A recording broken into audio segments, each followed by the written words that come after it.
Hi there! For those of you who don't know me, my name is Amy from Mrs. Amy123 and I help Aussie teachers just like you conquer the curriculum. I have been teaching in WA for a whole decade now. My year levels have ranged from year 1 to 5, so I feel like I have tons of experience to be bringing you this video series to help you get ready for back to school. Now, as you would have seen from some of my posts, these videos are mainly aimed at new graduates and beginning teachers because I'm really going to be breaking it down to the basics of what you need in your classroom and what you need to be getting ready and walking you through that first week back at school. But if you are a more experienced teacher, then definitely keep watching these videos because you'll probably pick up some things that are very useful, or you might just want to engage in the conversation that we're going to be having. You might have your own tips and experiences to add, your own opinions on different things, and I would love to hear from you guys as well. So in today's video, I want to talk about how you can start getting your classroom ready. And I want to preface this video by saying that especially as you get on in your teaching years, you don't have to spend your holidays working. It's definitely not an expectation that you go back to school with anything or everything done, and you can definitely walk back into your classroom on the first day of school with a very minimal amount of things prepped. But the more stuff that we do during our holidays, the more prepared we're going to feel, the less pressure is going to be on us. And if you're anything like me, you got into teaching because it's your passion and it kind of is your hobby at the same time, so you probably want to be spending your holidays doing some of this stuff, and you're probably very excited to be doing a lot of this stuff. So let's get into our classroom and classroom decor and style and theme. When I first started teaching, Pinterest wasn't really around and Instagram was definitely far off the scene. So my experiences of what classrooms looked like was from my pracs that I had been on and remembering back to my classrooms in primary school. And so there definitely wasn't these Pinterest-worthy classrooms with all this decor and these themes and things. Classrooms were very, very basic. And I actually kind of think that Instagram and Pinterest gives us this weird idea of what classrooms have to look like, and I don't think that a Pinterest-worthy classroom is actually the standard. I think they actually make up like less than 10%. If I did a survey, I could probably give you more accurate data, but I reckon they make up less than 10% of what actual classrooms look like. So definitely don't feel like you need to go into your classroom and have it looking perfect on day one.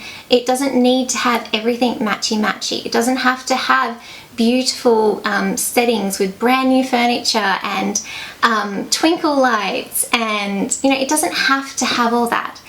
A classroom needs to be a place that makes you feel inspired and happy when you walk into it, and you want the same for your students. You want them to walk into it and feel happy and inspired to do their best work and feel supported and safe.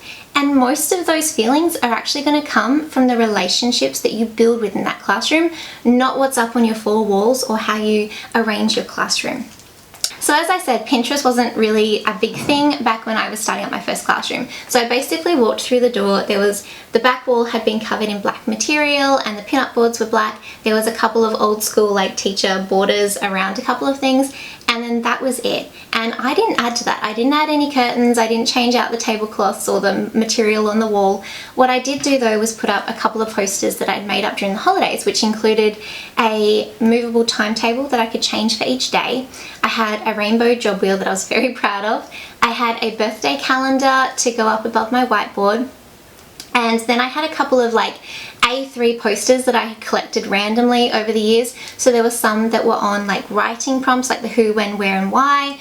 I had some sustainability posters, and I just kind of spread them around to kind of fill up the space.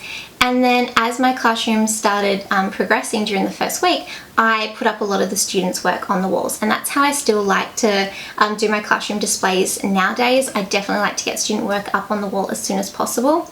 But my classroom was very, very simple, and I was so proud of it. I took pictures, I posted it on Facebook, which back then was just like for university students. There really wasn't that many people on there, but I was so proud of my classroom. And yes, it was simple, and was it beautiful and pretty? Probably not, but I walked in every day, I was happy with it, it made me smile, and that's what matters most in a classroom. So right now you probably are inundated with Pinterest images and Instagram images, but looking through them, try and see if there's a style or a theme that you like. So maybe you want to just go very simplistic, you don't want too much clutter, you want everything neat and organized. Maybe you want a classroom that is more natural, so you're going to bring in plants and things like that. Or maybe you do want to start going down a route of a theme, so like, you know, cactuses or succulents or flamingos and pineapples, I think, are all the ones that are the rage at the moment. But don't feel like you need to go whole hog and completely like renovate the room and have it looking perfect. Just pick out a few statement pieces that are going to make you happy, that are also practical in their use and are going to be relevant.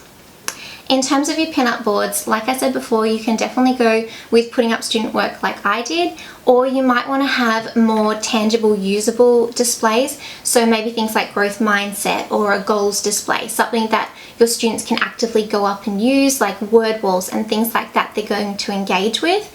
You probably don't want to put up displays that are just like big pictures that have taken you hours and hours to cut out all the little words, but the students are going to look at the first time they walk in and then they're not really going to look at again. They're really probably not worth your time. But again, if that's what makes you happy and if that's what's going to bring you to life every morning when you walk in and you see that, then by all means go for it. Your classroom should suit you and your personality. The other thing you want to give a little bit of mind to is how you're going to set up your classroom in terms of your desks and furniture arrangements. So if you have access to your classroom now and you want to go up and you want to start moving things around and trying different arrangements, definitely do that. Take pictures of it and also pretend to be like a student. You know, sit down in a chair and work out, like, if they have to get out of that chair and go here, is there enough room to move around? Can everyone see the board? Just basically, how are you going to use that classroom and is it going to work for you? However, if you don't want to get off the couch right now and you know you're sitting there, you're watching Netflix most days and you just want to kind of have a bit of a think about how you'd like to arrange them, then definitely think about the desk arrangement. So are you going to have your desks all in rows? Are you going to have them in groups? What size groups might work best?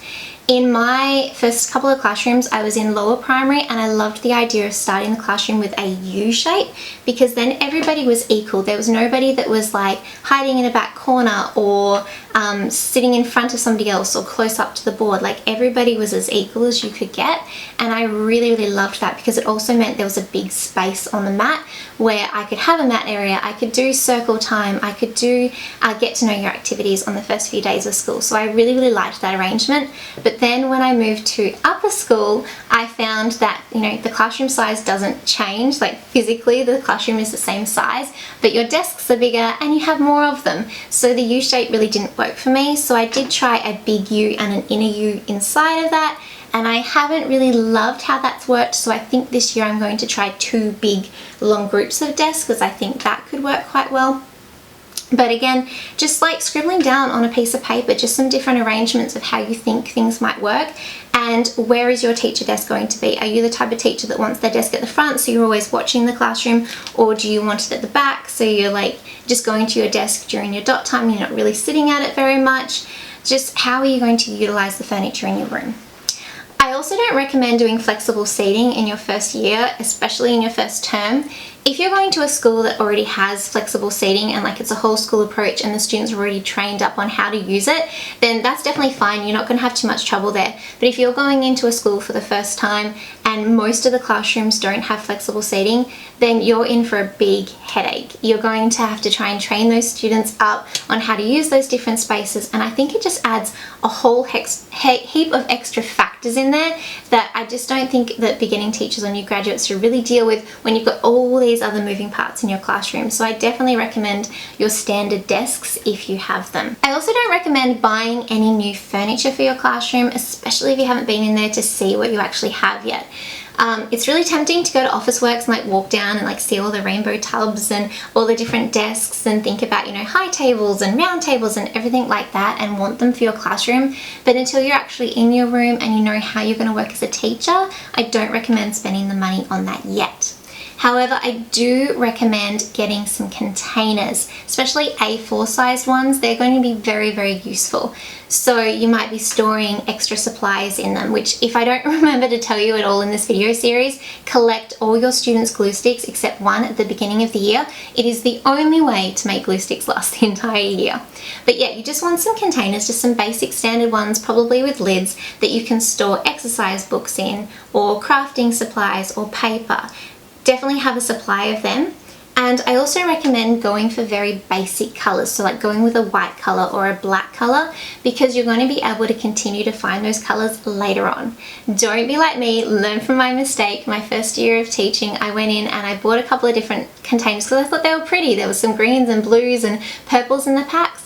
But then by the time that I went back to buy more containers, because I was rural in my first year, so getting into like the nearest city was an hour away, and even then they didn't have very many stores, so you had to kind of travel 3 hours just to get anywhere that had like a range of stores. By the time I got back to buying more, I couldn't buy those same colors anymore, and so I had to go for a different color range, and so it just meant this hodgepodge in my classroom, which kind of bugs me sometimes when I look at it.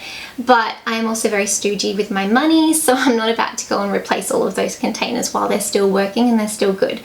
But if you buy just your basic white or your basic black, what you can do is you can introduce the theme that you choose in your room. So like going back before, if you say you choose cactus theme, then it's the labels that you put on those containers that are going to bring your theme to life. So putting a label on the container to say maths books, and you've got your little border around it that shows off your theme. Buying things that are neutral are going to be so much less heartache later on when you're trying to change your themes, or you're just trying to bring in a little bit more of a cohesive look to your classroom.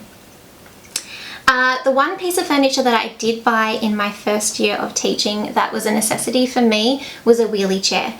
I already knew that I loved to sit at a desk with a wheelie chair. I don't really like this one here, is not a wheelie chair, and I hate it because I can't just swivel around if I need something from behind me. So I knew that I wanted a wheelie chair, so I did buy one of those. So if there is something that you definitely know that you can't live without, definitely go and get that. Otherwise, what I recommend doing is waiting until you've received your first paycheck from being a teacher and then go to Officeworks and start splurging, because then you'll know what you actually need and what you don't need and just looks pretty. So your classroom will definitely evolve the longer you are a teacher. You know, from my first classroom to my classroom now, a lot has changed, but mainly it's been me adding things each year. So one year I decided I needed curtains, so I added that. Another year I had some leftover purple fabric from my wedding, so I decided that would look really nice in there. And then just things that have slowly tied it together more and made it look more cohesive. As I said before, I did have a mishmash of different coloured containers, so I did end up deciding that a rainbow theme was going to be best in my room to try and bring everything together without buying everything new again. And so yeah, everything's just slowly come into place where I feel like now my classroom is exactly how I want it. I'm really happy with it, and I don't know that I'm going to be changing up anything next year in terms of the colour schemes, in terms of things that I have on my wall or decorations and things like that. So today, obviously, we concentrated on how you can get your classroom set up, but as I said at the beginning of the video, you don't have to spend any of your time on that. You can just walk into your classroom on your first day of school and just teach and not worry about everything that's on the walls. You can get away with having nothing done to the environment around you, because it is the teacher and the students that make up your room, and it can evolve with you as the weeks go on, as the years go on. So the things that really do matter in terms of if you want to prevent overwhelm and stress later on in the year, things that you can get ready now include doing your programs, your units, figuring out your timetable, getting some performers ready, and that's what the rest of the videos in this series are going to be focusing on. So I want to walk you through now what the next few videos, or what the rest of the videos are on. So tomorrow we're going to be talking about your timetable. So how are you going to structure things each week? When are you going to teach different subjects? How are you going to teach different subjects? On Wednesday we're going to be talking about planning a little bit more. So how can you start planning for the year already? We're going to be talking about term planners and unit planners and yearly overviews and the Australian curriculum. On Thursday, we're going to be talking about your mindset and basically how to survive your first year of teaching, because you are going to encounter a lot of different emotions, a lot of different feelings, a lot of things are going to happen to you. It is going to be a roller coaster. How can you deal with that? How can you survive that? And yes, you can survive it. Then on Friday, we're going to be talking about what you can expect from different year levels. So often on pracs, we've gone in and, you know, it's term 2 or term 3 and this classroom's already established, the kids are already working, and so you never have really much of an idea about, well, what were they doing on day 1? Can year 1s write on day 1? What should you be expecting year 5s to do? So I'm just going to give you a kind of rough overview about where the kids are going to be sitting at. Then if you were like me at uni and you didn't have any classes on behaviour management, then Monday's lesson is going to be one you don't want to miss. We're going to basically do Behaviour Management 101, and I'm going to take you through everything that you will need to know to set your classroom up for success. On Tuesday, we're going to be talking about new school etiquette. So how can you engage with the staff at a new school? How can you figure everything out when you're at a new school and how it all works? And we're also going to be touching on how to deal with parents and that question that I'm sure you're all dreading, because I know I was, which was, how long have you been teaching for? And I'll give you the answer to that one as well. On Wednesday, we're going to be talking about diagnostic assessment. So what key assessment pieces should you be doing at the beginning of the year? Then on Thursday, I'm going to be walking you through my entire first day at school, what I do with the kiddies from as soon as the bell goes to the end of the day when they get dismissed. And I'm also going to be extending that out for the rest of the week and showing you what things I cover for the rest of the week. And then on the final Friday of the video series, what I want to do is a Q&A session where you can post any of the questions you want answered, any of the concerns that you have, anything that's kind of rattling around in your brain that you just like more information on.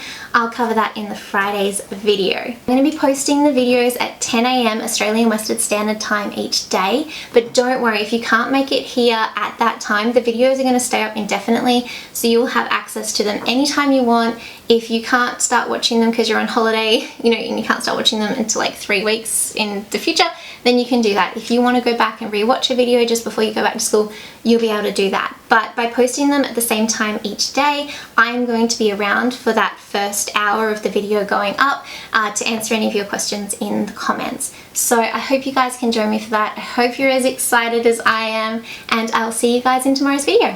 Bye!